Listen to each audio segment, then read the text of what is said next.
السلام علیکم ورحمۃ اللہ وبرکاتہ، نحمده ونصلی علی رسولہ الکریم، اما بعد فاعوذ باللہ من الشیطان الرجیم، بسم اللہ الرحمن الرحیم، رب اشرح لی صدری ویسر لی امری واحلل عقدۃ من لسانی یفقہوا قولی۔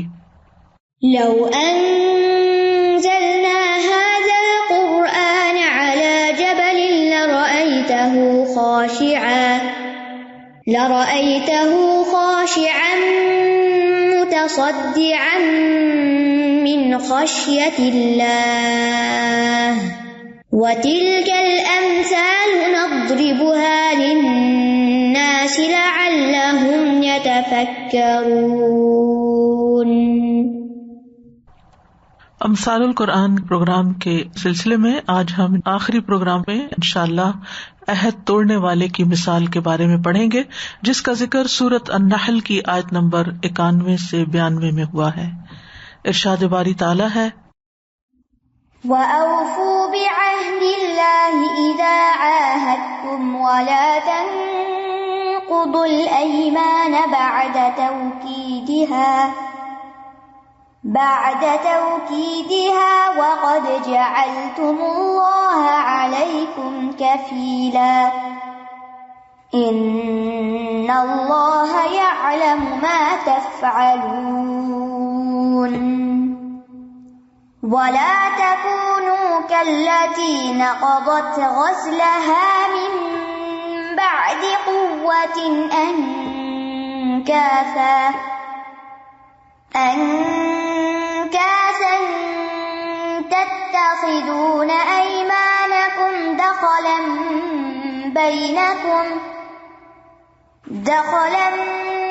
بينكم أن تكون أمة هي أربى من أمة إنما يبلوكم الله به وَلَيُبَيِّنَنَّ لَكُمْ يَوْمَ الْقِيَامَةِ مَا كُنتُمْ فِيهِ تَخْتَلِفُونَ۔ اور اللہ کے عہد کو پورا کرو جب بھی تم باہم عہد کرو، اور قسموں کو ان کے پختہ کرنے کے بعد نہ توڑو، یقیناً تم اللہ کو اپنے اوپر ضامن بنا چکے ہو، بے شک اللہ جانتا ہے جو کچھ تم کرتے ہو۔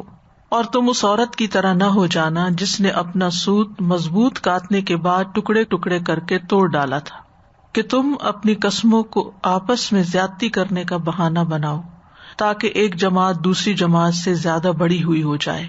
بے شک اللہ اس کے ذریعے تمہیں آزماتا ہے، اور البتہ وہ ضرور قیامت کے دن تمہارے لیے واضح کر دے گا وہ چیز جس میں تم اختلاف کرتے تھے۔ ایفاء عہد کے بارے میں یہ مثال سورۃ النحل میں بیان ہوئی ہے۔ اس سے پچھلی آیت میں اللہ تعالیٰ نے عدل اور احسان کا حکم دیا ہے، ان اللہ یأمر بالعدل والإحسان وإیتاء ذی القربى وینہی عن الفحشاء والمنکر والبغی یعظکم لعلکم تذکرون۔ بے شک اللہ تمہیں عدل اور احسان اور قرابت داروں کو دینے کا حکم دیتا ہے، اور بے حیائی، برائی اور زیادتی سے روکتا ہے، وہ تمہیں نصیحت کرتا ہے تاکہ تم نصیحت حاصل کرو۔ پھر اس آیت میں جن احکامات کا ذکر ہے ان میں خاص طور پر اللہ تعالیٰ نے ایفاء عہد کو الگ بیان کیا ہے، یعنی عمومی طور پر نیکی کا حکم دیا، عدل کا دیا، احسان کا دیا، لیکن پھر ان احکامات میں سے بھی وعدہ پورا کرنے کا حکم الگ طور پر بھی دیا، جس کا ذکر اس مثال کے اندر ہے، اور عہد توڑنے کے لیے یہ مثال بیان کی تاکہ بات اچھی طرح واضح ہو جائے کہ عہد کا توڑنا کتنا نقصان دہ ہے۔ تو ارشاد باری تعالیٰ ہے، وَأَوْفُوا بِعَهْدِ اللَّهِ إِذَا عَاهَدتُّمْ، اور اللہ کے عہد کو پورا کرو جب بھی تم عہد کرو۔ اوفو کا مادہ واو فا یا ہے، وافی کہتے ہیں مکمل اور پوری چیز کو۔ اوفیت الکیل والوزن کا مطلب ہوتا ہے میں نے وزن یا میں نے ناپ یا تول پورا پورا دیا۔ قرآن مجید میں بھی آتا ہے وَأَوْفُوا الْكَيْلَ إِذَا كِلْتُمْ، جب کوئی چیز ناپ کر دینے لگو تو پیمانہ پورا بھر کے دو۔ بِعَهْدِ اللَّهِ عہد کا مادہ عین ہا دال ہے، ضرب یضرب کے وزن پر آتا ہے، جس کا مطلب ہوتا ہے کسی چیز کی نگہداشت کرنا، خبرگیری کرنا. اسی بنا پر اس پختہ وعدے کو بھی عہد کہا جاتا ہے جس کی حفاظت نگہداشت ضروری ہو. یعنی جو بھی تم کسی سے پرومس کرو یا کانٹریکٹ کرو، پھر اس کی حفاظت بھی کرو، اس کو پورا بھی کرو. قرآن مجید میں آتا وَأَوْفُوا بِالْعَهْدِ إِنَّ الْعَهْدَ كَانَ مَسْئُولًا، اور عہد کو پورا کرو کہ عہد کے بارے میں ضرور سوال کیا جائے گا. تو یہاں عہد کو پورا کرنے سے مراد کیا ہے؟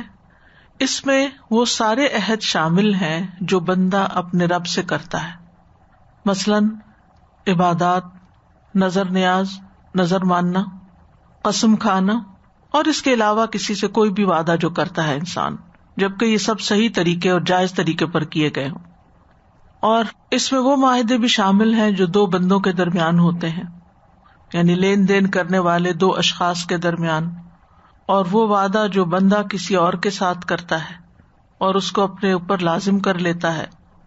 تو ان تمام صورتوں میں انسان کو چاہیے کہ جس بھی انسان کے ساتھ یا اللہ سبحانہ وتعالی کے ساتھ کوئی وعدہ کرتا ہے تو پھر اس کو نبھائے.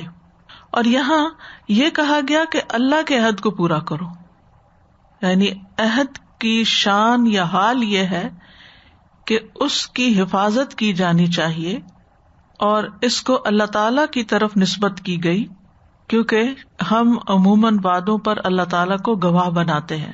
یعنی بعض وعدے وہ ہوتے ہیں جو براہ راست اللہ سے ہم کرتے ہیں، جیسے لئن آتانا من فضلہ لنصدقن، کہ اگر وہ اپنے فضل سے ہمیں کچھ دے گا تو ہم ضرور ہی صدقہ کریں گے.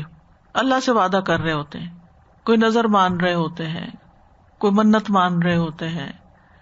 اسی طرح عہد الست بھی اس میں آ جاتا ہے، جب ہم نے اللہ تعالیٰ کو اپنا معبود مانا تھا اور اس کے اوپر ہم نے پکا عہد کیا تھا. پھر اسی طرح یہ ہے کہ جو لا الہ الا اللہ کہتے ہیں، ہم اللہ کو شعوری طور پر اپنا الہ مانتے ہیں، تو یہ بھی ہمارا ایک طرح سے اللہ تعالیٰ سے عہد ہو جاتا ہے کہ اب ہم آپ ہی کی بات مانیں گے، آپ ہی کی عبادت کریں گے. لہذا عبادات سے متعلق جتنی چیزیں آتی ہیں وہ بھی عہد میں شامل ہو جاتی ہیں. اسی طرح وصیت اور قسم اور دیگر عہد بھی شامل ہیں، یعنی شرعی پابندیاں بھی. جیسے سورۃ المائدہ کے شروع میں آتا ہے یا ایھا الذین آمنوا اوفوا بالعقود. پھر آپ دیکھیں کہ اللہ تعالیٰ نے بندوں سے جو وعدہ لیا، الم اعہد الیکم یا بنی آدم اللہ تعبدوا الشیطان، کیا میں نے تم سے عہد نہیں لیا تھا اے اولاد آدم کہ شیطان کی عبادت نہ کرنا، کہ شیطان تمہارا یقیناً کھلا دشمن ہے، اور یہ کہ میری عبادت کرنا یہی سیدھا راستہ ہے. نبی صلی اللہ علیہ وسلم نے فرمایا، اللہ تبارک و تعالی نے آدم علیہ السلام کی پشت میں موجود تمام اولاد سے نعمان یعنی میدان عرفات میں عہد لیا تھا. پھر اللہ نے ان کی صلب سے ان کی ساری اولاد نکالی جو اس نے پیدا کرنی تھی، اور اسے اپنے سامنے چھوٹی چھوٹی چیونٹیوں کی شکل میں بکھیر دیا. پھر ان کی طرف متوجہ ہو کر ان سے کلام کیا اور فرمایا، الست بربکم قالوا بلی شہدنا، کہا کہ کیا میں تمہارا رب نہیں ہوں؟ تو انہوں نے کہا کیوں نہیں، ہم نے اس پر گواہی دی. تو لوگوں میں سے کچھ لوگ ایسے ہوتے ہیں کہ جو وعدے پورے کرتے ہیں، اور کچھ ایسے ہوتے ہیں جو وعدوں کو توڑتے ہیں.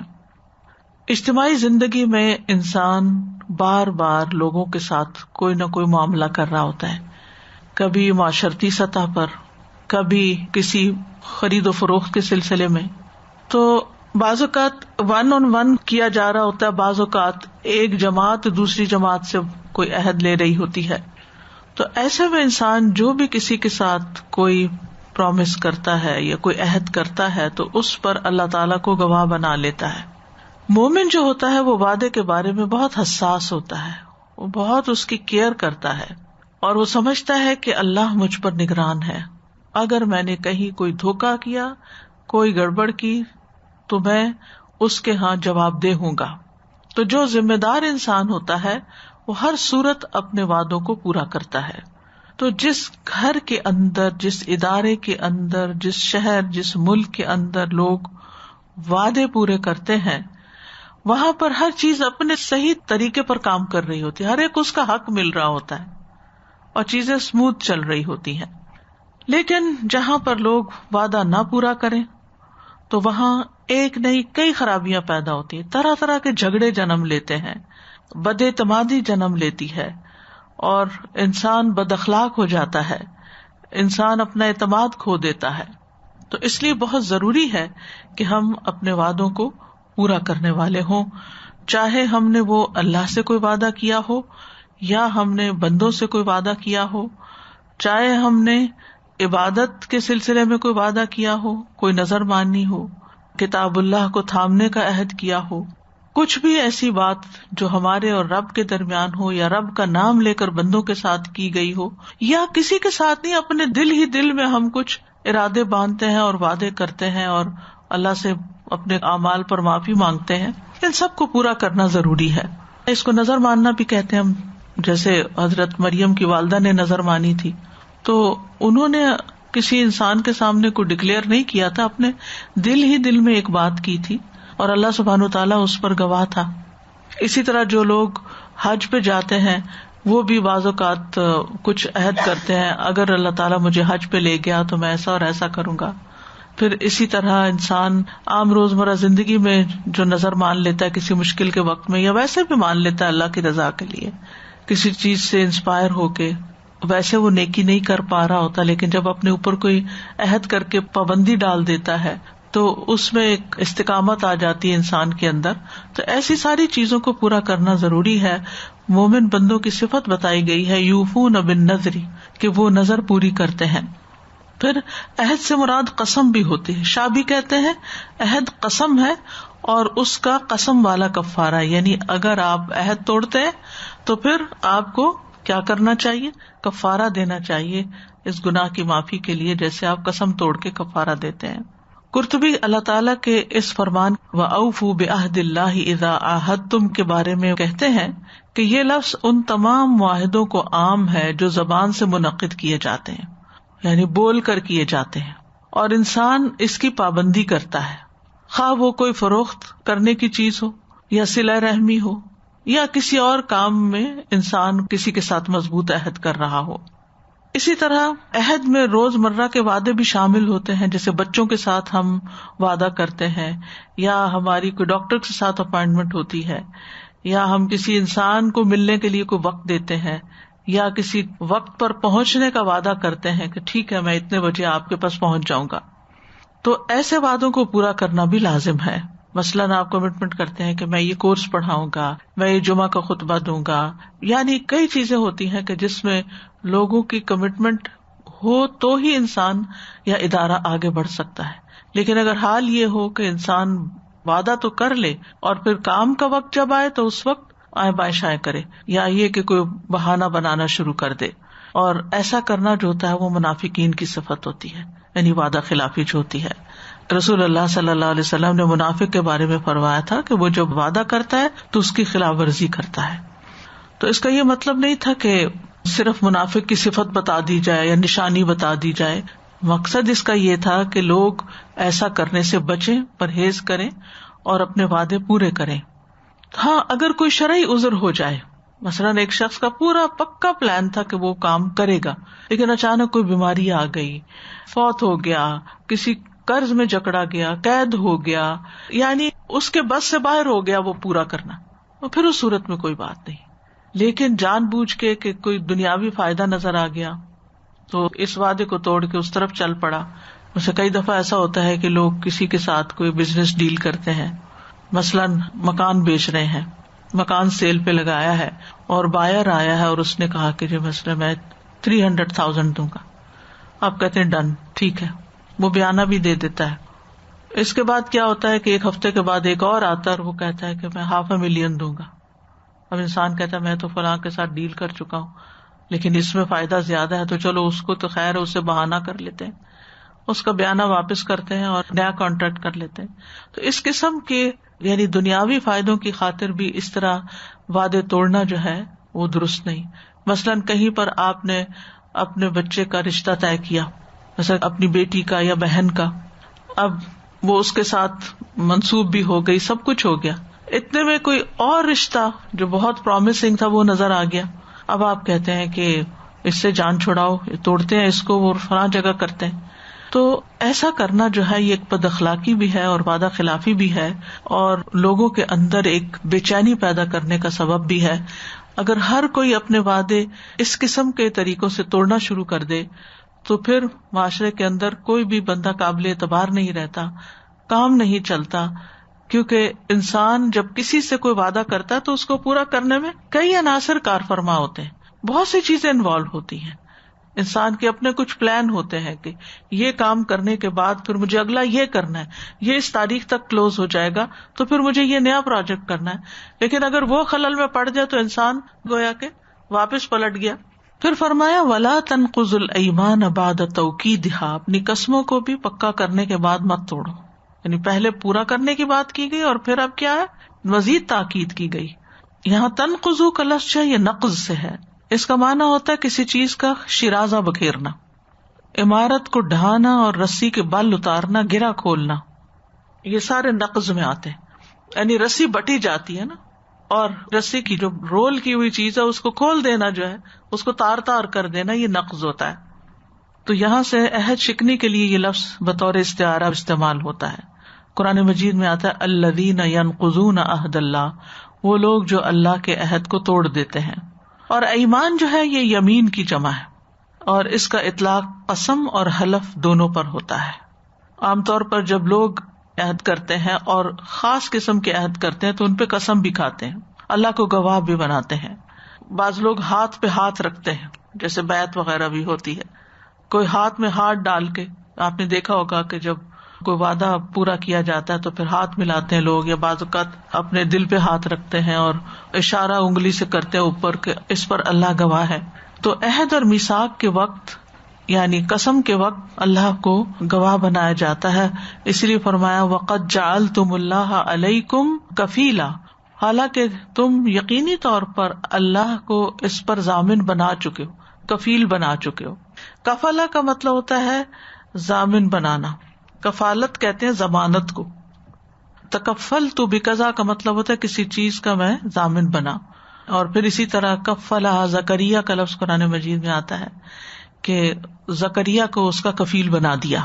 تو عہد اور میثاق کے وقت اللہ کو کفیل بنایا جاتا ہے، یعنی ضامن بنایا جاتا ہے کہ اب ہمارے اس معاہدے پر اللہ نگران ہے، اور اللہ کے نام کی قسم کھائی جاتی ہے، اللہ کے نام کی گواہی دی جاتی ہے، ضمانت دی جاتی ہے. تو اب اس پر عمل درآمد کروانا ضروری ہو جاتا ہے. یعنی جب قسم کھانے والا کہتا ہے کہ اللہ کی قسم میں یہ کام ضرور کروں گا، یا یہ کام میں چھوڑ دوں گا، نہیں کروں گا، تو گویا وہ قسم جو وہ کھا رہا ہے وہ اللہ سبحانہ تعالیٰ کے ساتھ شرط لگا لیتا ہے اور اس کی گرہ لگا لیتا ہے کہ وہ اس کام کو پورا کرنے میں اللہ کو ضامن بنا رہا ہے. اور اگر وہ قسم پوری نہیں کرتا تو پھر جس کو ضامن بنایا اللہ کو، وہ پورا حق رکھتا ہے کہ اس شخص کو سزا دے کہ اس نے اس کا نام ایسے کیوں استعمال کیا ہے. تو عمومی طور پر ہمیں وعدہ توڑنے سے روکا گیا ہے. اور یہاں پر یہ جو کہا گیا نا کہ قسموں کو پکا کرنے کے بعد نہ توڑو، تو اس کا یہ مطلب نہیں کہ جن قسموں کو پکا نہیں کیا گیا ان کو توڑ سکتے ہیں. یعنی ہر وہ عہد جس پر قسم کھائی جاتی ہے، اللہ کو ضامن بنایا جاتا ہے، وہ پکا ہی ہو جاتا ہے. تو اس کو بلا عذر توڑنا جائز نہیں، کیونکہ توڑنا نفاق کی علامت ہے. بعض اوقات انسان خود ہی قسم کھا لیتا اپنے ساتھ، کسی اور کو نہیں بھی کہتا.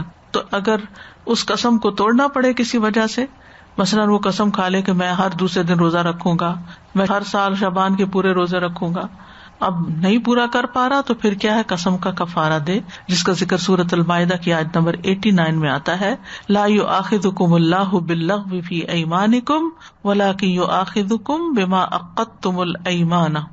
اللہ تمہاری قسموں میں سے لغو قسم پر تمہارا مواخذہ نہیں کرے گا، لیکن وہ ان قسموں پر تمہارا مواخذہ ضرور کرے گا جو تم نے مضبوط باندھی. تو اس قسم توڑنے کا کفارہ 10 مسکینوں کو اوسط درجے کا کھانا کھلانا ہے جو تم اپنے گھر والوں کو کھلاتے ہو، یا انہیں کپڑے پہنانا ہے، یا ایک گردن کا آزاد کرنا ہے.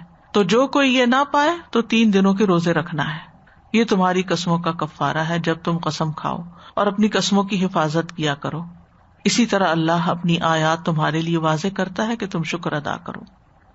اس سلسلے میں ایک بات یاد رکھیے کہ اگر انسان نے کسی کام کے کرنے پر قسم کھائی ہے اپنے ساتھ ہی دل میں، یعنی کسی اور کے ساتھ نہیں معاملہ، پھر وہ دیکھتا ہے کہ اس سے بہتر کوئی اور نیکی ہے، تو پھر وہ کفارہ دے کر اس بہتر نیکی کو اختیار کر لے، ٹھیک ہے نا.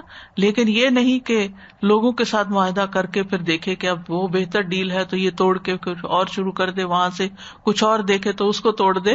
یہ کھیل نہ کھیلے. ان اللہ یعلم ما تفعلون، بے شک اللہ جانتا ہے جو کچھ تم کرتے ہو، یعنی معاہدوں سے متعلق جو کچھ بھی تم کرتے ہو ان کو پورا کرتے ہو یا نہیں کرتے ہو. تم قسم اٹھاتے ہو، حلف اٹھاتے ہو، تاکید کے ساتھ اپنے نفسوں پر اٹھاتے ہو، تو اللہ سبحانہ وتعالی ان اعمال کو بھی جانتا، اور جو کچھ اس کے علاوہ تم کرتے ہو. یعلم ما تفعلون، عمومی طور پر بھی تمہارے سارے افعال جو ہے وہ اللہ کے علم میں.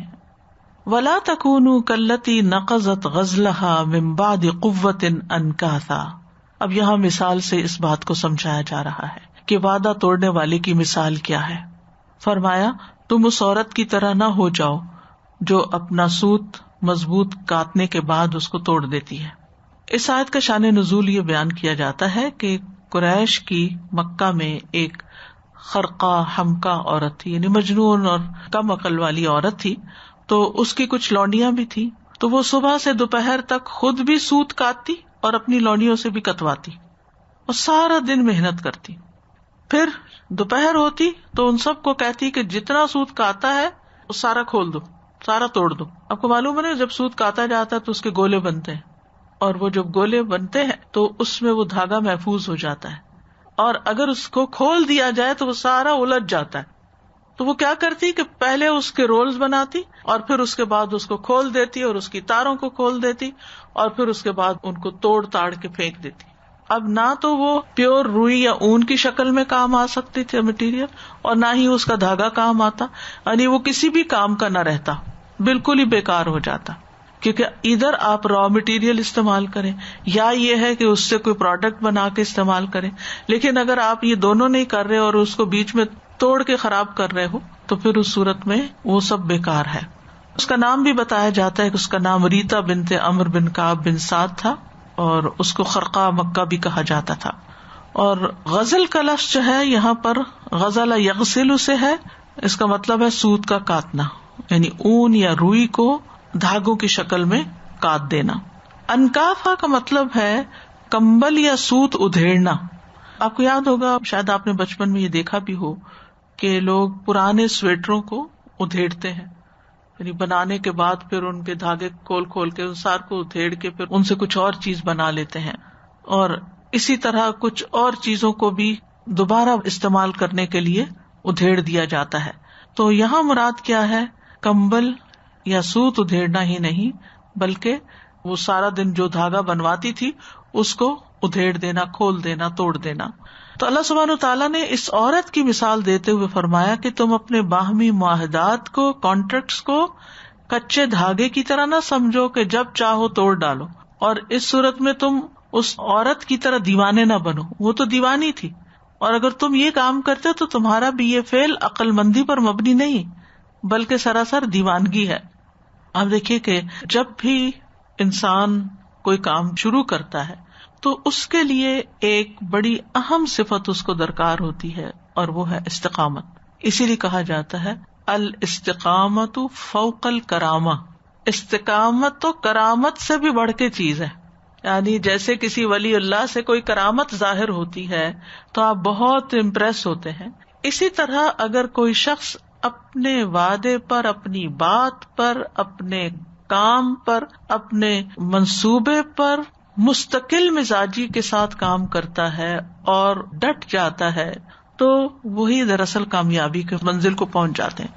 دنیا کے کامیاب لوگوں کی زندگیوں کا جب مشاہدہ کیا گیا تو ان میں ایک صفت جو سب میں کامن تھی وہ تھی ان کی استقامت. نمبر 1 کہ جس چیز کا انہوں نے ارادہ کیا بس پھر کشتیاں جلا ڈالی، اس کے بعد وہ اس کے اوپر جم گئے کہ اب تو واپسی کا کوئی رستہ ہی نہیں، یعنی اب ہم واپس نہیں لوٹ سکتے، یا پھر یہ کام ہو جائے گا، کامیاب ہو جائیں گے، یا پھر اسی رستے میں ختم ہو جائیں گے. لیکن بہت سے لوگوں کے اندر یہ صلاحیت نہیں ہوتی، یہ عزم نہیں ہوتا، یہ ارادہ نہیں ہوتا، اور پھر وہ کوئی بھی کام جب شروع کرتے ہیں تو اس کو زیادہ دیر جاری نہیں رکھ سکتے. محنت کرتے ہیں لیکن مستقل مزاجی کے نہ ہونے کی وجہ سے وہ زندگی میں کوئی لائن اختیار نہیں کر پاتے. آپ نے دیکھا ہوگا کہ کچھ بچے بچپن سے ہی اپنے مقصد میں بڑے واضح ہوتے ہیں, مجھے بڑے ہو کر پائلٹ بننا ہے. وہ اسی کے خواب دیکھتے ہیں, اسی کی چیزیں پڑھتے ہیں, ویسی ہی چیزیں دیکھتے ہیں, ایکسپلور کرتے رہتے ہیں, اپنے انٹرسٹ سے وہ اپنا رستہ تلاش کرتے رہتے ہیں حتیٰ کہ وہ اپنی اس منزل کو پہنچ جاتے ہیں. لیکن کچھ بچوں کے ذہن بکھرے ہوئے ہوتے ہیں, وہ جوان بھی ہو جاتے ہیں, اڈلٹس ہو جاتے ہیں, آپ ان سے پوچھیں کہ آپ نے کیا کرنا ہے زندگی میں, تو بغلیں جھانکتے ہیں, ان کو نہیں پتا انہوں نے کیا کرنا ہے, کیونکہ وہ کبھی کوئی کام شروع کرتے ہیں اس کو ادھورا چھوڑ دیتے ہیں, کبھی دوسرا شروع کرتے ہیں اور اس کو ادھورا چھوڑ دیتے ہیں. تو کسی دنیاوی کامیابی کے لیے بھی بڑا ضروری ہوتا ہے کہ انسان مستقل مزاجی کے ساتھ جدوجہد کرے. یعنی جیسے ایک بیج کو درخت بننے میں ہو سکتا ہے 5 سال لگے, 10 سال لگے, 15 لگے, 20 لگے, تب اس کا پھل آئے. تو جو شخص اس انتظار کی طاقت رکھتا ہے وہ پھل بھی دیکھ لیتا ہے. لیکن جو جلد گھبرا کے ابتدا میں ہی جلد بازی کی وجہ سے, بے چینی کی وجہ سے اس کو چھوڑ دیتا ہے, تو اس کا درخت کبھی پنپتا نہیں. ایک عمارت آپ کو بنانی ہو, ایک بچے کی تربیت کرنی ہو, جو ماں باپ گھبرا کر ہاتھ اٹھا لیتے ہیں, ہم نہیں جانتے اب یہ جو مرضی کرے, بس ہماری طرف سے فارغ ہے, اور بچے کو بھی کہہ دیتے تمہارا جو دل چاہے کرو, ہمارا کوئی سروکار نہیں تم سے, یعنی فیڈ اپ ہو جاتے ہیں, کوشش چھوڑ دیتے ہیں. تو یاد رکھیے کہ نہ تو افراد کی تعمیر ایسے ہو سکتی ہے, نہ ادارے اس طرح تعمیر کیے جاتے ہیں, اور نہ ہی کوئی درخت اس طرح پنپتا ہے. اگر کسی بھی قوم کے اندر کوئی تبدیلی لانی ہو, اگر کسی ادارے کے اندر کوئی پختگی لانی ہو, تو اس کے لیے مسلسل اور انتھک محنت کی ضرورت ہوتی ہے. ہاں, اگر آپ کو ایک ککڑی کی بیل لگانی ہے, ایک موسمی پھل پھول لگانے ہیں, تو اس کے لیے آپ کو بہت بڑی محنت نہیں کرنی پڑے گی. آپ کہیں سے ایک ڈنڈی اٹھا کے تو پانی کے کپ میں ڈال دیں, وہ خود تھوڑی سی گرو کرے گی, موسم ختم ہوگا جل جائے گی, اس کا پیریڈ ختم ہوگا, وہ ختم ہو جائے گی, بات ختم. لیکن آپ نے دیکھا ہوگا کچھ درخت ایور گرین ہوتے ہیں, جتنی چاہے گرمی ان پہ پڑے, جتنی چاہے سردی ان پہ پڑے, وہ اپنی جگہ پر جمے رہتے ہیں. تو کوئی بھی کام انسان کو جب زندگی میں کرنا ہوتا ہے تو وہ صرف باتوں سے نہیں ہوا کرتا, بلکہ اس کے لیے افراد کار چاہیے ہوتے ہیں, ایسے لوگ چاہیے ہوتے ہیں کہ جو وہ کام کریں, اور اس کے لیے افراد کے اندر چھپی ہوئی صلاحیتوں کو ایکسپلور کرنا ہوتا ہے, بیدار کرنا ہوتا ہے, ان کے اندر احساس پیدا کرنا ہوتا ہے, وتواصوا بالحق وتواصوا بالصبر کرنا ہوتا ہے, اور پھر اس کے بعد جا کر کوئی چیز تیار ہوتی. اور پھر بھی یاد رکھیے جہاں بھی کوئی کام شروع ہوتا ہے وہاں رکاوٹیں لازماً آتی. یہ کبھی بھی نہیں ہوتا کہ آپ کسی کام کا ارادہ کریں, عہد کریں اپنے ساتھ ہی کسی کے ساتھ, اور بیچ میں کوئی خلل اندازی کرنے کے لیے نہ پہنچ جائے. آپ نے دیکھا ہوگا کتنے ہی رشتے خراب ہوتے ہیں جب لوگوں کو پتا چلتا ہے کہ فلاں لڑکے اور لڑکی کا رشتہ ہو گیا, تو وہ کوئی نہ کوئی خرابی پیدا کر کے اس کو بریک کرنے کی کوشش کرتے ہیں. شادی شدہ زندگی میں بھی اسی طرح کی دخل اندازیاں کر کے, خلل اندازیاں کر کے, بعض اوقات گھر کے اندر سے ہی کبھی اپنے ہی پیرنٹس کر رہے ہوتے ہیں لڑکی کے, اور کبھی لڑکے کے والدین ایسی حرکتیں کرتے ہیں کہ جس کی وجہ سے وہ رشتے ختم ہو کے رہ جاتے ہیں, اور وہ جو اللہ کے نام کا عہد کیا ہوتا ہے اور عاشروہن بالمعروف کا جو عہد قرآن میں ہے وہ سب بھول جاتے ہیں. تو پوری تاریخ انسانی یہ بتاتی ہے کہ جس بھی انسان نے کوئی بڑا کام کیا ہے, اس کی زندگی کے آغاز سے ہی یا اس مشن کے آغاز سے ہی اس کو طرح طرح کی رکاوٹوں کا سامنا کرنا پڑا ہے. اور جو شخص رکاوٹوں کو عبور کرتا چلا جاتا ہے وہ ریس جیت لیتا ہے, لیکن جو رکاوٹوں کے سامنے ہمت ہار دیتا ہے یا سر ٹکرا کے ختم کر دیتا ہے, تو پھر وہ اپنی منزل تک کبھی بھی نہیں پہنچتا. اب دیکھیں کہ بعض اوقات پرندوں کے گھونسلے جو ہیں, طوفان آتا ہے اڑ کے چلے جاتے ہیں کہیں, وہ دوبارہ سے تنکے اکٹھے کرنے لگ جاتے ہیں. اسی طرح کچھ لوگ یہ بھی کرتے ہیں کہ جب کوئی کام شروع کرتے ہیں اور اس میں رکاوٹ آتی ہے تو ہمت چھوڑ دیتے ہیں, لیکن اس کے برعکس دوسرے جو ہیں وہ اس کو دوبارہ کرنا شروع کر دیتے ہیں. اور اب دیکھیے کہ ایک بچہ کتنے دنوں میں بالغ ہوتا ہے, 5 سال میں تو نہیں ہوتا, 10 سال میں تو نہیں ہوتا, کم از کم 15 سال تو اس کو لگتے ہیں بالغ ہونے میں, جسے ہم میچور کا لفظ کہتے ہیں. اور وہ بھی ابتدائی میچورٹی ہوتی ہے, پھر آگے کے سال اس کو مزید میچور کرتے ہیں, حتیٰ اذا بلغ اشدہ 40 سال پہ جا کے ہوتا ہے, پھر نبوت ملتی ہے. تو اسی طرح اگر ہم کسی کام کو شروع کرتے ہیں تو 5-10 سال پہ جا کے تھک نہیں جانا چاہیے کہ ہو گیا، اب یہ سب کچھ ہو گیا ہے، بس اس سے زیادہ میں نہیں چل سکتا. نہیں، مستقل مزاجی کے ساتھ کام کو کرتے چلے جائیں، اور آپ دیکھیں گے کہ جتنا زیادہ آپ اس کے ساتھ وقت لگائیں گے، محنت کریں گے، اتنا ہی وہ کام آگے بڑھتا چلا جائے گا. تو سود کاٹنے کے بعد اس کو توڑنا نہیں بلکہ اس سے مزید آگے پروڈکٹ بنانی ہے. صرف سود کاٹنے تک ہی مرحلہ نہیں ہوتا، آگے کے مراحل بھی ہوتے ہیں، اور اگر وہ پہلے ہی مرحلے کی محنت پہ پانی پھیر دے تو آگے کام نہیں چلتے. پھر فرمایا تتخذون ایمانکم دخلا بینکم، تتخذون تم بنا لیتے ہو، ایمانکم اپنی ایمان یعنی قسموں کو، دخلا، دخل سے مراد دھوکہ، فریب، کھوٹ ہے. دخل اصل میں اس چیز کو کہتے ہیں جو دوسری چیز میں داخل کر دی جائے، یعنی ملاوٹ کر دی جائے. مثلا چائے کی پتی میں چنے کے چھلکے ملا دیے جائیں تو وہ کیا دخل ہو گیا اس کے اندر، یعنی اس کے اندر آپ نے کوئی چیز اور ڈال دی جو کہ اصل میں وہاں نہیں تھی. تو دخل وہ چیز ہوتی ہے جو کسی چیز کو بگاڑنے کے لیے استعمال کی جاتی. ایک تو طرح کہ آپ چائے میں چینی ڈالتے ہیں، یہ دخل نہیں ہے، لیکن آپ ایسی چیز ڈال دیں کہ جس سے وہ بگڑی جائے، کام خراب ہو جائے، اس کو دخل کہتے ہیں. اور کبھی یہ دھوکہ دینے کے لیے بھی استعمال ہوتا ہے دخل کا لفظ جو ہے، یعنی عہد شکنی میں اسے یہاں استعمال کیا گیا ہے. کیونکہ جو چیز دل میں داخل ہو جاتی ہے کہ اس معاہدے کو توڑ دو، اس عہد کو توڑ دو، چاہے وہ وسوسہ ہو، چاہے وہ کسی کا بہکاوا ہو یا کسی کا غلط مشورہ، چھوڑو اس کام کو، کچھ اور کرو. ابن عبیدہ کہتے ہیں کہ ہر وہ کام جو درست اور صحیح نہ ہو وہی دخل کہلاتا ہے. ہر وہ چیز جس میں عیب داخل ہو جائے اس کو مدخول یعنی معیوب کہتے ہیں. ان تکون امۃ ہی اربا من امہ، کہ ہو ایک امت زیادہ بڑی ہوئی دوسری امت سے.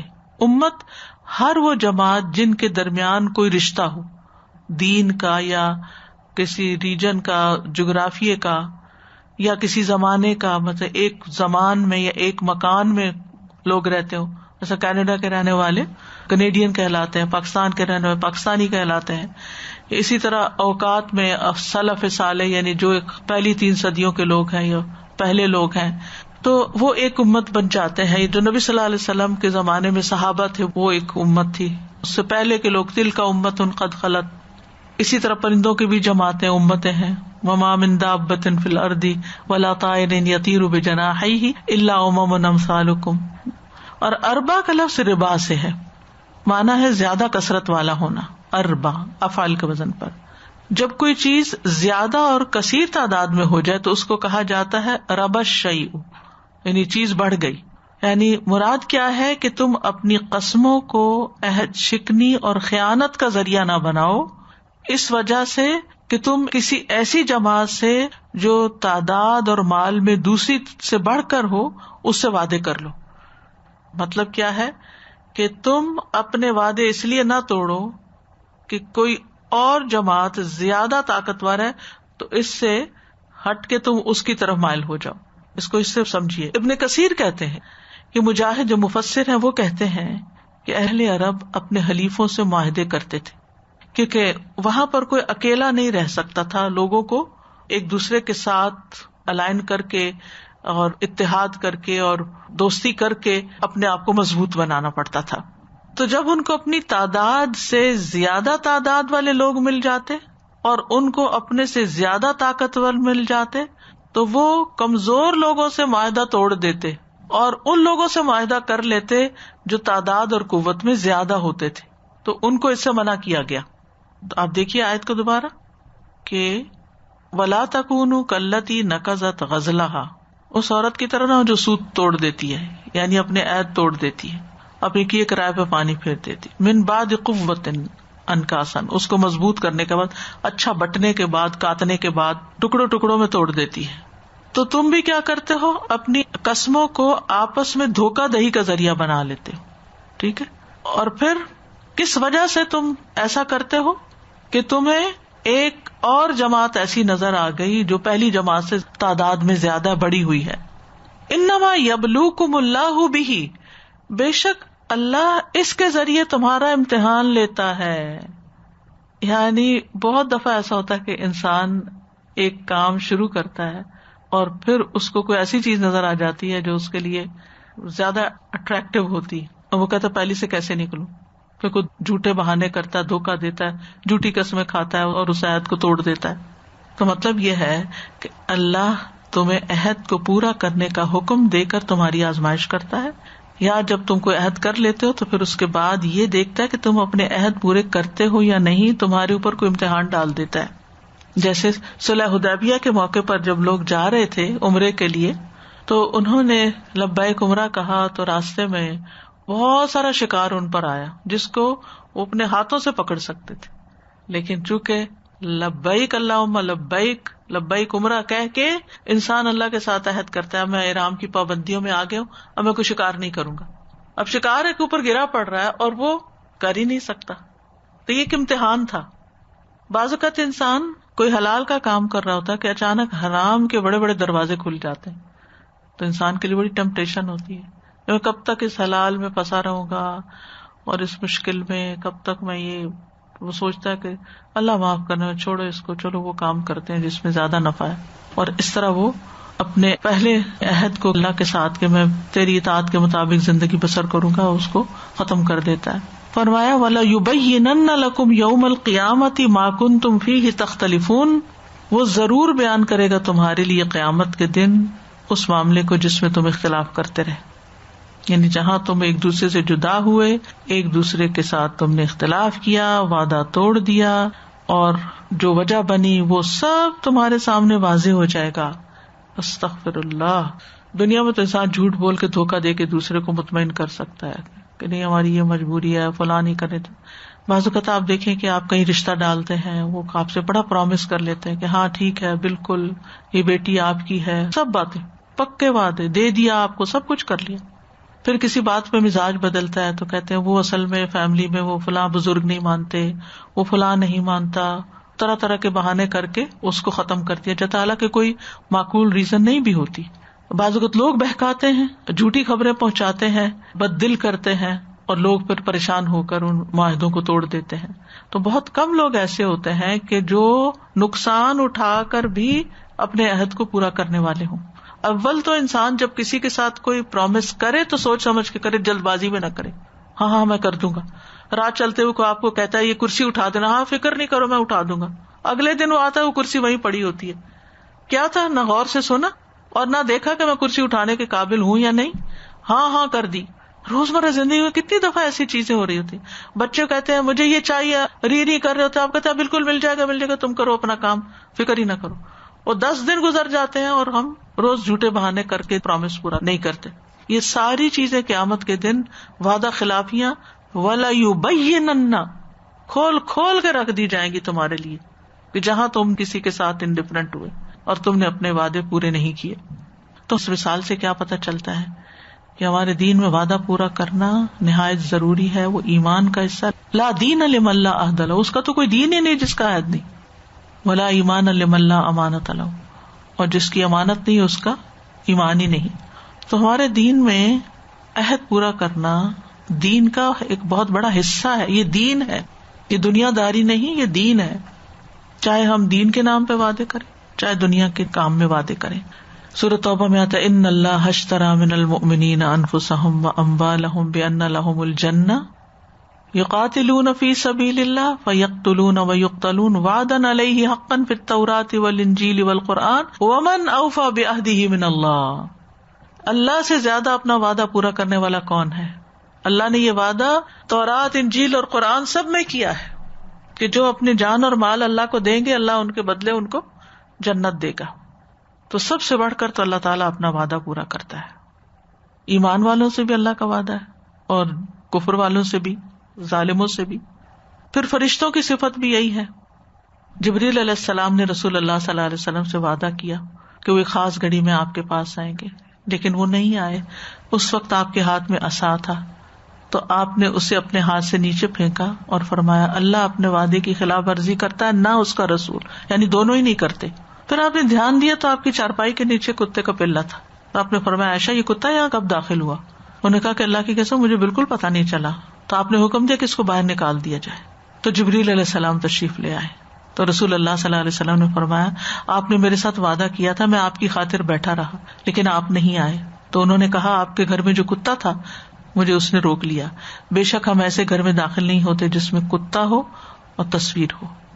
یعنی وہاں پھر رحمت کے فرشتے نہیں آتے. انبیاء کی صفت بھی وعدہ پورا کرنے کی تھی. وَاذْكُرْ فِي الْكِتَابِ اسماعیل إِنَّهُ كَانَ صَادِقَ الْوَعْدِ. اسماعیل علیہ السلام وعدے کے سچے تھے. داؤد علیہ السلام کے بارے میں رسول اللہ صلی اللہ علیہ وسلم نے فرمایا کہ وہ وعدہ خلافی نہیں کرتے تھے اور دشمن سے سامنا ہونے پر بھاگتے بھی نہیں تھے. ایمان والوں کی صفت ہے والذین هم لأماناتهم وعہدهم راعون. متقین کی صفت ہے بلا من اوفى بعہدہ واتقى فإن اللہ يحب المتقین. کیوں نہیں، جو شخص اپنا عہد پورا کرے اور ڈرے تو یقیناً اللہ ڈرنے والوں سے محبت کرتا ہے. قرآن مجید میں وعدہ پورا کرنے والوں کی تعریف کی گئی سورۃ الرعد میں. انس بن مالک کہتے ہیں رسول اللہ صلی اللہ علیہ وسلم خطبے میں فرماتے کہ اس میں ایمان نہیں جس میں امانت نہیں، اس کا دین نہیں جس میں عہد کی پابندی نہیں. عبداللہ بن مسعود کہتے ہیں کہ سنجیدگی یا مذاق کسی صورت میں جھوٹ بولنا صحیح نہیں، اور کوئی شخص اپنے بچے سے ایسا وعدہ نہ کرے جسے وہ پورا نہیں کر سکتا. قیامت کے دن وعدوں کے بارے میں سوال ہوگا اور جو پورا کرے اس کے لیے اجر عظیم ہے.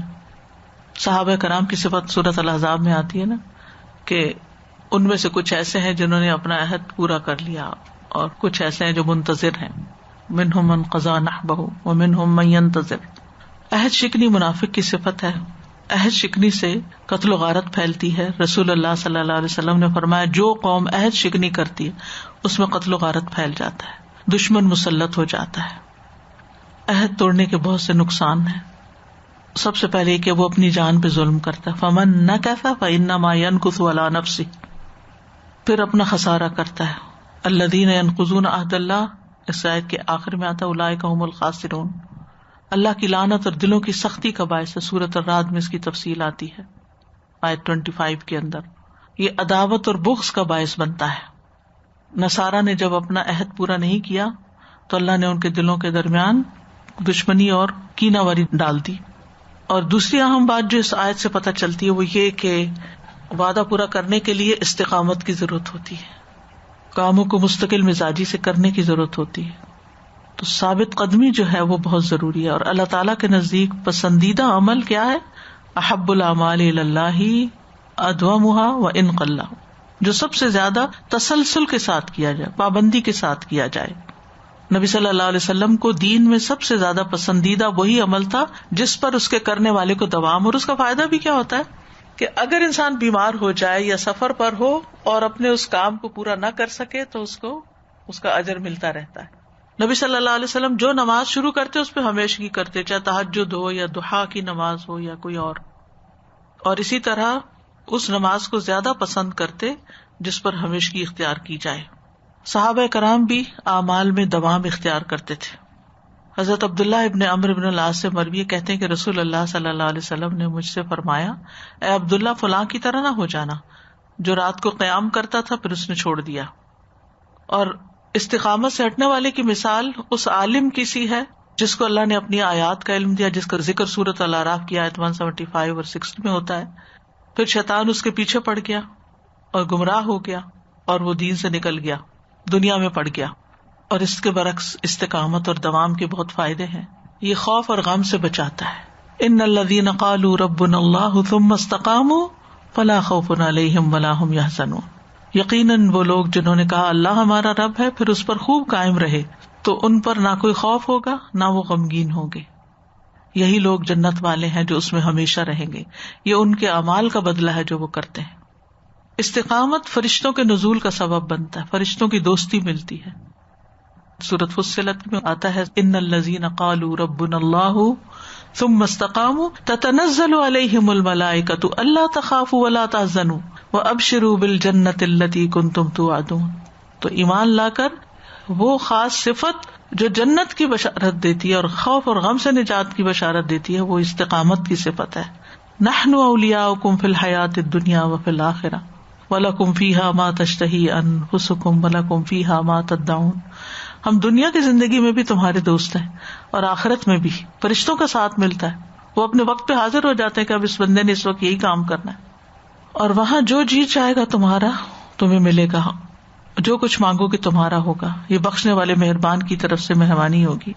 نبی صلی اللہ علیہ وسلم نے فرمایا بے شک بعض لوگ مسجد نشین ہوتے ہیں، ریگولرلی مسجد جاتے ہیں کہ فرشتے ان کے ہم نشین ہوتے ہیں، اگر وہ غائب ہو جائیں، وہ مسجد میں نہ آئیں تو وہ فرشتے ان کو تلاش کرتے ہیں کہ کہاں گئے، وہ تو روز یہاں بیٹھتا تھا. اگر وہ بیمار پڑ جائیں تو تیمارداری کرتے ہیں، اور اگر انہیں کوئی ضرورت ہو تو ان کی مدد کرتے ہیں. وہ دیکھتے ہیں کہ اس بندے کو اس چیز کی ضرورت ہے، وہ جا کے کسی کے دل میں خیال ڈالتے ہیں کہ اٹھو اور فلاں بندے کی مدد کرو، اس کا کام کرو. دنیا کی نعمتوں کی فراوانی ہو جاتی ہے جب انسان مستقل مزاجی سے کوئی کام کرتا ہے. سورۃ جن میں آتا ہے وَأَن لَوِ اسْتَقَامُوا عَلَى الطَّرِيقَةِ لَأَسْقَيْنَاهُمْ مَاءً غَدَقًا، کہ اگر وہ سیدھے رستے پہ قائم رہتے تو ہم ضرور انہیں بہت وافر پانی پلاتے. اور پانی کیا ہے؟ دنیا کی نعمتیں، دین بھی اس میں آتا ہے. پھر اسی طرح انسان اخلاقی برائیوں سے بچتا ہے. ان الانسان خلق ہلوعا اذا مسہ الشر جزوعا واذا مسہ الخیر منوعا الا المصلین الذین هم علی صلاتهم دائمون. بلا شبہ انسان تھوڑی دلا بنایا گیا ہے، جب اسے تکلیف پہنچتی ہے تو بہت گھبرا جانے والا ہے، اور جب اسے بھلائی ملتی ہے تو بہت روکنے والا ہے، سوائے نماز ادا کرنے والوں کے جو اپنی نماز پر ہمیشگی اختیار کرتے ہیں. پھر آپ دیکھیے کہ انسان کو ساری زندگی ایمان اور عمل صالح پر استقامت اختیار کرنی چاہیے. رسول اللہ صلی اللہ علیہ وسلم نے فرمایا سفید بال مومن کا نور ہے. اسلام میں جس آدمی کے بال سفید ہو جاتے ہیں تو ہر ایسے بال کی وجہ سے اس کو نیکی ملتی ہے اور اس کا درجہ بلند ہوتا ہے. یعنی جو مستقل مزاجی کے ساتھ دین پر چلتا رہا تاکہ بوڑھا ہو گیا، اس نے اپنی جوانی اس کام میں لگا دی اور بڑھاپے تک اسی پہ ڈٹا رہا، چاہے کتنی بھی مشکلیں آئیں.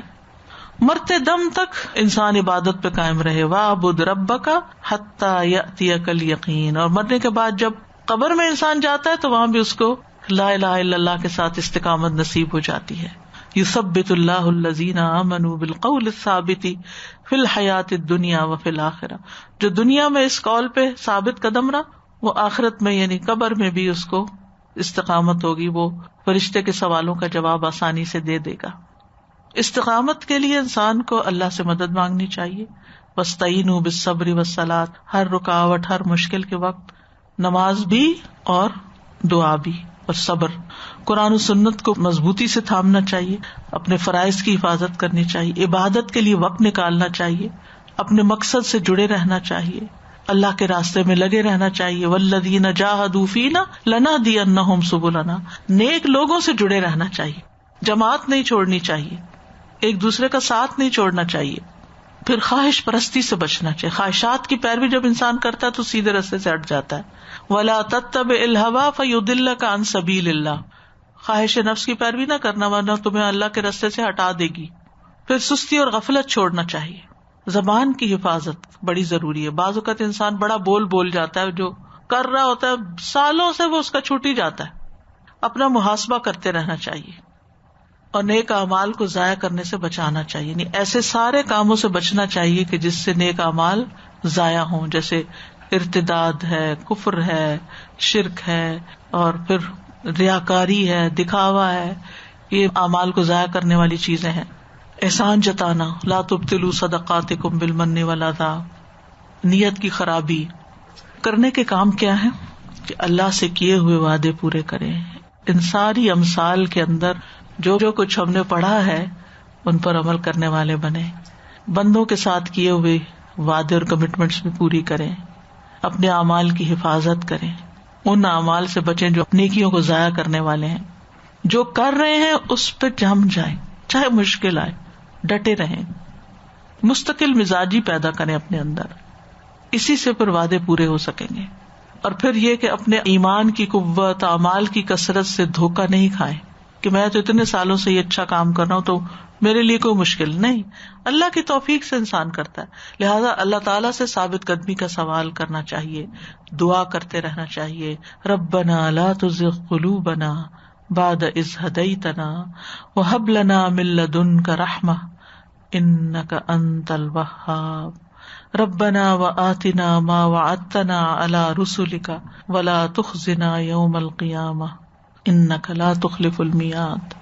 اللہم انی اسألک الثبات فی الامر والعزیمۃ علی الرشد واسألک موجبات رحمتک وعزائم مغفرتک واسألک شکر نعمتک وحسن عبادتک واسألک قلبا سلیما ولسانا صادقا واسألک من خیر ما تعلم واعوذ بک من شر ما تعلم واستغفرک لما تعلم انک انت علام الغیوب ربنا آتنا فی الدنیا حسنۃ وفی الآخرۃ حسنۃ وقنا عذاب النار ربنا اتمم لنا نورنا واغفر لنا یا حی یا قیوم برحمتک نستغیث یا ذا الجلال والاکرام. یا اللہ جو بھی اس پروگرام کے سلسلے میں کوشش ہوئی ہے اور جتنے لوگوں نے بھی اس میں حصہ لیا ہے کسی بھی اعتبار سے، یا اللہ سب کی کوشش کو قبول فرما اور ہم سب کے لیے اس کو صدقہ جاریہ بنا یا رب العالمین. تو ہمیں آئندہ بھی اپنے قرآن کی، اپنے دین کی بہترین خدمت کی توفیق عطا فرما اور اس کی طرف ہماری رہنمائی فرما دے کہ ہم ایسے راستے اختیار کریں، ایسے کام کریں کہ جس سے تیری رضا حاصل ہو اور وہ تیرے بندوں کے لیے فائدہ مند ہو جائیں اور ہماری آخرت کی نجات کا سبب بنے. اللہم احسن عاقبتنا فی الامور کلہا واجرنا من خزی الدنیا وعذاب الآخرہ. اللہم رحمتک ارجو فلا تکلنی الی نفسی طرفۃ عین واصلح لی شأنی کلہ لا الہ الا انت. ربنا تقبل منا انک انت السمیع العلیم وتب علینا انک انت التواب الرحیم. وصلی اللہ تعالی علی خیر خلقہ محمد وعلی آلہ واصحابہ واہل بیتہ اجمعین برحمتک یا ارحم الراحمین. الہی آمین. لو انزلنا هذا القرآن على جبل لرأيته خاشعا متصدعا من خشية الله وتلك الأمثال نضربها للناس لعلهم يتفكرون. الحمدللہ الحمدللہ اللہ تعالیٰ نے یہ سفر بہت خوبصورت طریقے سے مکمل کروایا آج ماشاءاللہ. الحمدللہ جزاک اللہ خیر استاذہ جی. بہت کچھ سیکھا اور بہت غور و فکر ماشاءاللہ قوت الا باللہ. خاص طور پر کل کی اور آج کی کلاس جو تھی آخری کلاسز تھی اس میں اپنے اخلاق اور اپنے آپ پہ دیکھنے کے لیے بہت کچھ تھا غور و فکر. ہم اتنی مرتبہ منہ سے ایسی باتیں کر جاتے ہیں، وعدے کر لیتے ہیں انشاءاللہ ضرور ملیں گے انشاءاللہ، چھوٹی چھوٹی باتیں ہم وعدے بھی کر لیتے ہیں. کھڑے کھڑے ہم ملتے ہیں اور وہ اگلا بندہ کہتا ہے میری طرف ضرور آنا، اچھا ان کو لے کے آنا فلانے کو. چھوٹی چھوٹی چیزیں ہوتی ہیں لیکن ہم ریئلائز ہی نہیں کرتے کہ یہ ہم نے وعدے کیے ہیں.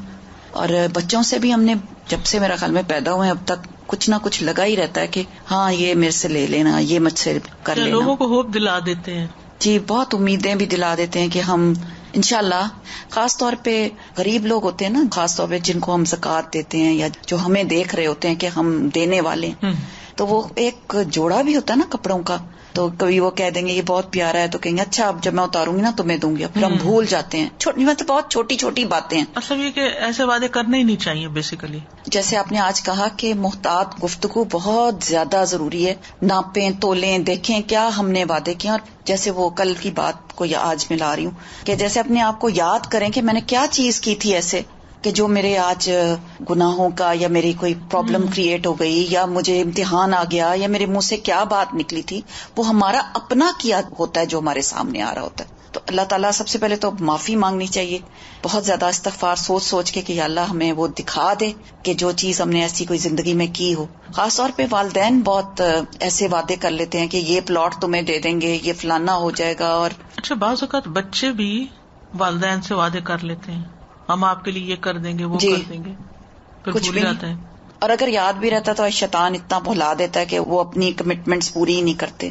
وہ بس اللہ تعالیٰ سے دعا ہے کہ اللہ تعالیٰ ہمیں معاف کر دے سب لوگوں کو. استاد جی میں سوچ رہی تھی کہ ایک صرف اگر ہم وعدوں کی پابندی پہ ہی کانسنٹریٹ کریں تو کتنی صفات آٹومیٹیکلی انسان کے اندر پیدا ہو جاتی ہیں. سچائی بھی آ گئی، امانت داری بھی آ گئی، استقامت آ گئی. اور صرف ایک چیز پہ کانسنٹریٹ کرنا آپ نے کہ اچھا میں نے وعدہ وہی کرنا ہے جس کو میں نے پورا کرنا ہے، اور خود بخود آپ کے اندر اللہ سبحانہ تعالیٰ اتنی زیادہ چیزیں جو ہے وہ یعنی پوری اصلاح ہو جاتی ہے، بندے کی ڈسپلن ہو جاتا ہے انسان. جی. بہت زیادہ اس چیز کا احساس ہو رہا ہے کہ یعنی اکاؤنٹیبلٹی کتنی زیادہ ہے اور ایک چیز یہ بھی مجھے خیال آ رہی ہے استاذہ جی کہ یعنی ان سرٹن کیسز اگر ایک تو ہے وعدہ کر کے توڑ دینا یا اس سے اسٹیپ آؤٹ کر جانا، اور ایک وہ میوچل ریلیز ہے، یعنی بعض بزنس کانٹریکٹس بھی ایسے ہوتے ہیں کہ جس میں میوچل ریلیز پہ اگری کیا جاتا ہے کہ ہم اس کو ختم کر رہے ہیں اس عہد کو. تو is that also something blameworthy? اس میں یہ کہ دونوں کے ساتھ پھر آپس میں یعنی کہ کوئی شرعی عذر، کوئی واقعی سالڈ ریزن ہونی چاہیے، یعنی کہ دوسرے کو نقصان نہ پہنچے یا اپنے کسی فائدے کی خاطر دوسرے کو نقصان نہ دیا جائے یا وعدے سے نہ پھرا جائے. جیسے رومیوں کے ساتھ شاید ایک عہد تھا اور حضرت امیر معاویہ نے جب اس کو ختم کیے بغیر شاید فوراً فوجیں لا کے سرحد پہ جمع کرنی شروع کر دی، تو ایک صحابی نے اس پر اعتراض کیا تھا. اور آج صبح اتفاق ہے کہ کچھ میٹنگز ہو رہی تھی تو اس میں کانٹریکٹ سے ہی متعلق باتیں چل رہی تھی، تو یہاں سے آج شروعات ہونے کا یہ کتنا اسٹرانگ ریمائنڈر ہے کہ چھوٹے ہوں یا بڑے ہوں، یہ ورچوئل کانٹریکٹس ہوں یا دوسرے فزیکل ہوں، فیملی یا سوشل لائف کے متعلق ہوں یا بزنس ریلیٹڈ ہوں، یعنی دیکھا جائے تو ہم سب we are tied up in so many contracts جو کہ باقاعدہ یعنی کانٹریکٹ کی میعاد اور وہ ساری چیزیں اس میں شامل ہوتی ہیں. اور جو اس کے علاوہ جیسے آپ ابھی کہہ رہے ہیں یا جو پریویس ہمارے ریفلیکشنز میں بات ہوئی، وہ تو یہ ہے کہ آپ نے اپنی ایک ارادے کا اظہار کیا کہ ہمیں یہ کرنا ہے، اور اگر ہم سمجھے تو پھر وہ بھی عہد کے اس میں چلا جائے گا. اگر پکا ارادہ کیا ہے، ایک تو ہے نا کہ سوچ رہے ہیں ابھی کبھی ڈاواں ڈول ہے، اور ایک ہی نہیں کہ میں کروں گی، اب آج کے بعد تو میں نے سوچ لیا میں نے یہی کرنا ہے، اور اس کے بعد کہاں سوچ اور کہاں کرنا سب بھول گئے. اللہ تعالیٰ استقامت دے. آمین. جی بھی جیسے یہ بچوں کے رشتوں کی بات ہو رہی تھی نا، تو کبھی جیسے ایسا نہیں ہوتا کہ آپ کو کوئی اور بہتر رشتہ مل رہا ہے، جو آپ نے طے کیا اسی میں کبھی آپ کو لگتا ہے کہ کمپیٹیبلٹی نہیں ہو رہی، فیملیز کی نہیں ہو رہی ہے، ریزن سمجھ آ رہی ہے تو پھر وہ تو اور بات ہے، لیکن یہ کہ ویسے آپ پہلے مطمئن تھے سب ٹھیک تھا.